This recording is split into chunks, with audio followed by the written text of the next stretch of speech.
रात जब मैंने उसे अपनी गोद में उठाया तो उसने पहली बार मुझे ऐसे देखा जैसे उसकी आंखों में हजारों सवाल थे और होंठों पर बस एक हल्की सी मुस्कान।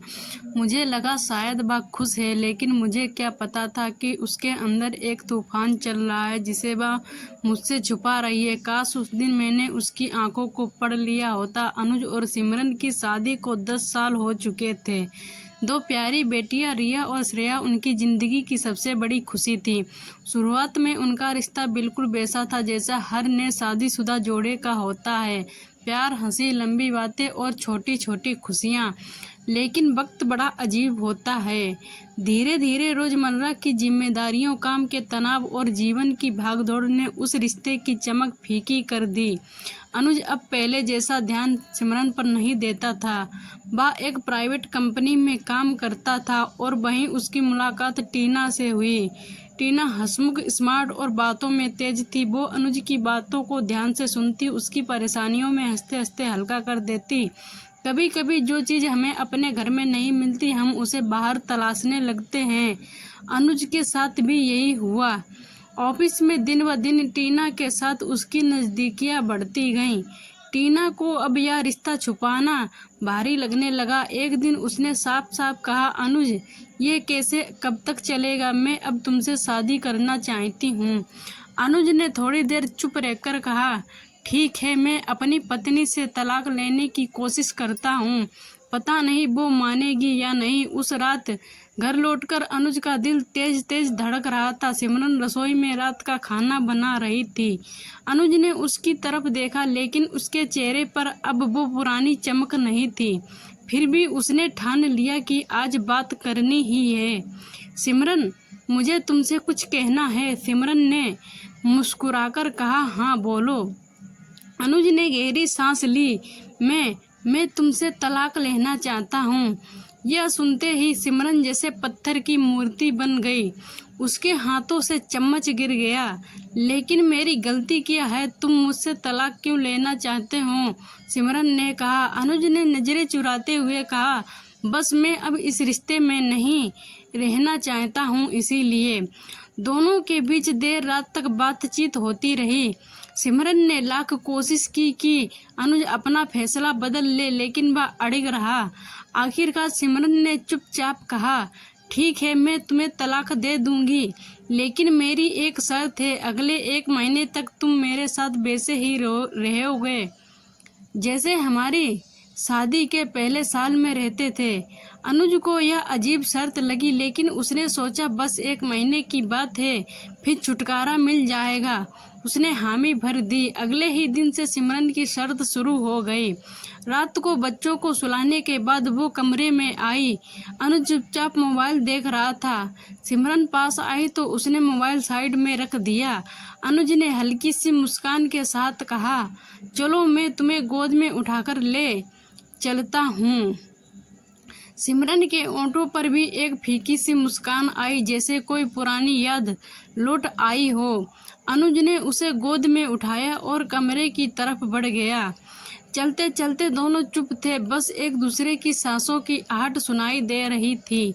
कमरे में पहुंचकर सिमरन ने धीमे से कहा, याद है शादी के बाद पहले साल तुम रोज ऐसे ही करते थे? अनुज ने बस हाँ कहकर बात खत्म कर दी। उसके मन में अभी भी यही था कि ये बस 1 महीने की बात है, फिर सब खत्म। कुछ दिन ऐसे ही बीते, लेकिन एक रात जब अनुज ने सिमरन को गोद में उठाया तो उसे महसूस हुआ कि सिमरन पहले जैसी नहीं रही। चेहरे पर हल्की झुर्रियां, आंखों के नीचे काले घेरे और शरीर पहले से भी हल्का हो गया था। वो चुप रहा, लेकिन अंदर कहीं थोड़ी बेचैनी जरूर हुई। एक शाम ऑफिस से लौटते वक्त अनुज ने रास्ते में सिमरन की पसंदीदा आइसक्रीम ली। घर आकर उसने सिमरन को दी तो वो हैरान हो गई।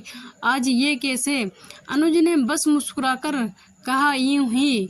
उस रात दोनों ने खाने के बाद थोड़ी देर बैठकर बातें की। पुराने दिनों की बातें, जब वो देर रात तक हंसते बोलते रहते थे। एक रात बारिश हो रही थी। अनुज ने सिमरन को गोद में उठाया और खिड़की के पास खड़ा हो गया। बारिश की ठंडी हवा कमरे में भर रही थी। सिमरन ने उसका गला पकड़ते हुए कहा, बारिश की खुशबू तुम्हें कुछ याद दिलाती है? अनुज ने मुस्कुराकर जवाब दिया, हाँ, हमारी पहली बारिश साथ में। तुम भीग कर आई थी और मैं तुम्हें डांट रहा था। दोनों हंस पड़े, लेकिन इस बार उस हंसी में एक अजीब सा अपनापन था जो शायद बहुत समय से खो गया था। दिन ऐसे ही गुजरते रहे। अनुज के दिल में अब कुछ बदलने लगा था। पहले वो बस मजबूरी में सिमरन के साथ समय बिता रहा था, लेकिन अब उसकी आदत सी हो गई थी।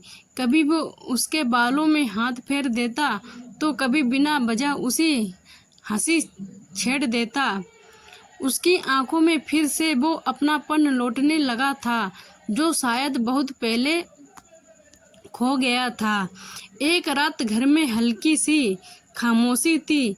बच्चे अपने कमरे में सो चुके थे। अनुज ने सिमरन को गोद में उठाना चाहा, जैसा वो रोज करने लगा था, लेकिन इस बार कुछ अजीब था। सिमरन का शरीर बहुत हल्का लग रहा था, इतना हल्का जैसे उसमें कोई जान ही ना हो।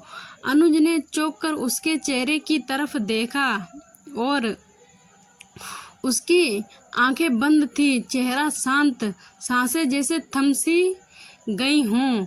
अनुज के हाथ कांपने लगे। उसने उसे हिलाया, सिमरन उठो, सिमरन सुनो ना, लेकिन कोई जवाब नहीं आया। वो घबराकर जोर जोर से पुकारने लगा, सिमरन प्लीज, मजाक मत करो, उठो प्लीज सिमरन उठो।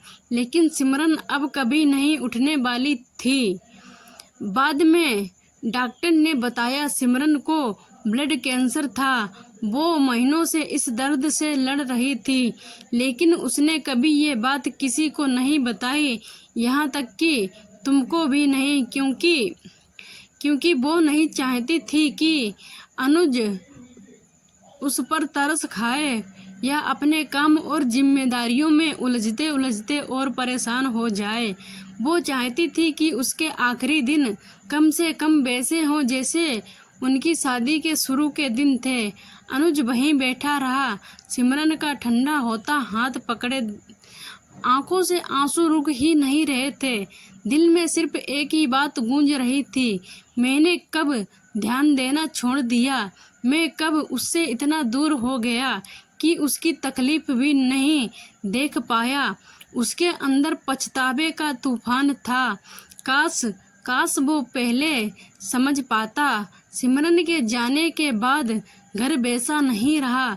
बच्चियां चुप चुप रहने लगीं और अनुज, वो तो जैसे भीतर से टूट ही गया था। हर कोना उसे सिमरन की याद दिलाता था। रसोई में उसकी हंसी, सोफे पर बैठकर बच्चों को कहानियां सुनाना और रात को चुपचाप उसका हाथ थाम लेना, यह सब अनुज को याद आता। अनुज को अब समझ आया कि रिश्तों को खत्म करने के लिए हमेशा कोई बड़ी वजह नहीं चाहिए होती। कभी कभी बस ध्यान देना बंद कर देना ही काफ़ी होता है। वो छोटी छोटी बातें जो अपनापन जिसके सहारे रिश्ते जिंदा रहते हैं, जब वो खत्म हो जाएं तो प्यार भी धीरे धीरे मरने लगता है। सीख, जिंदगी में रिश्तों की कीमत तब समझ आती है जब हम उन्हें खो देते हैं। कभी कभी हम बाहर की चमक में इतने खो जाते हैं कि अपने घर की रोशनी ही बुझा देते हैं। प्यार को वक्त चाहिए, ध्यान चाहिए और सबसे बढ़कर एक दूसरे के साथ की कद्र चाहिए होती है। दोस्तों, अगर इस कहानी ने आपके दिल को छुआ हो तो इसे सिर्फ सुनकर आगे मत बढ़ें, इससे सीखें और अपने करीबियों को समय दें। वीडियो को लाइक करें। इस तरह की सच्ची दिल को छू लेने वाली कहानियों के लिए चैनल को सब्सक्राइब करें और कमेंट में बताएं, क्या आपने भी कभी ऐसा महसूस किया है कि हम जिनसे सबसे ज़्यादा प्यार करते हैं उन्हीं को समय देना भूल जाते हैं। Thanks for watching.